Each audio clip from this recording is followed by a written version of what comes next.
A couple of doubts that people have before they have visions and they aspire greatness. There are a couple of doubts that they have. The first doubt that they all say, hey, everything's qadr. Have you heard that? Everything's qadr. Muslims were in this state, yeah, because Allah decreed it. Where's the proof? Well, there will be, the nations are about to eat from the plate, just like, eat from the Muslims' land, just like they're about to eat from a plate. Or Rasulullah is that because there'll be not enough Muslims at that time. No. There'll be a lot of Muslims, but you'll be like the ghutha, you'll be like the froth from the ocean.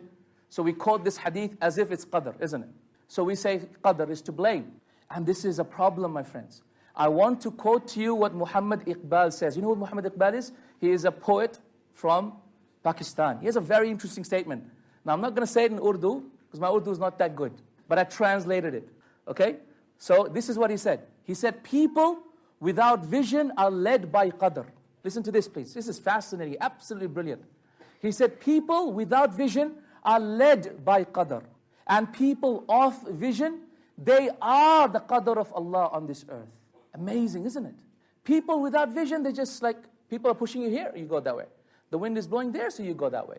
But people who have a vision and a purpose, they are the qadr of Allah. They take control of their future. And they say, no, this is how I want it to be. And so Allah gives it to them. And Allah makes it the way that they want it. Amazing. Also, the second myth that people have is that they say thinking, just takes too much time. I don't have time. Thinking takes too much time. And we will think about it when we get there, right? That's another ridiculous. That's so ridiculous. Unbelievable. Why? Because it's the example of a person who gets into the car, starts driving at 100 kilometers, and even speeds up to 150, and then's got absolutely no idea where he's going. The third thing is people say, I can't achieve great things. I'm not special, I'm not skilled. And that is also a ridiculous statement. It's a ridiculous myth. Show me great men who have achieved greatness, and by Allah, they have problems. Show me great men, and every single one of them were either not very literate. They were not very, very educated. Not every one of them were very, very eloquent. Not everyone was rich. Not everyone came from a great family. But by Allah subhanAllah, they achieved it because they had a great vision. They had a great vision. Take the examples of Malcolm X. Take the examples of Nelson Mandela. Take the examples of Muslims and non-Muslims. Take the example of Rasulullah sallallahu alaihi wasallam, Nabi al-Ummi, yet the greatest of mankind. So to say that I have to be specially schooled in the art of visioning, or the art of leadership, the art of greatness, or to say that I have to have some special understanding or some special abilities is absolute fallacy. What you need is a huge dose of passion. What you need is a huge dose of purpose. What you need is absolute focus. What you need is tremendous desire. And what you need is absolute dua with Allah subhanahu wa ta'ala. The last thing is another doubt that people say, which is everything's fine. Mashi al-hal. Mashi. So everything is fine. No, everything is not fine. I'm sorry, everything is not fine.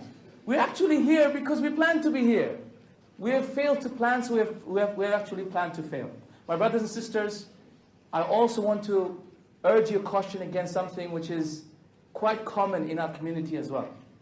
So one of the things that we find in small communities is this tall poppy syndrome, wherein this person who tries to achieve a lot or has a great vision is cut down by others. And no, you can't achieve this, or you can't do this because you think you're too good. Let him go. Unleash his potential. Bismillah, brother. You want to do that? Try it.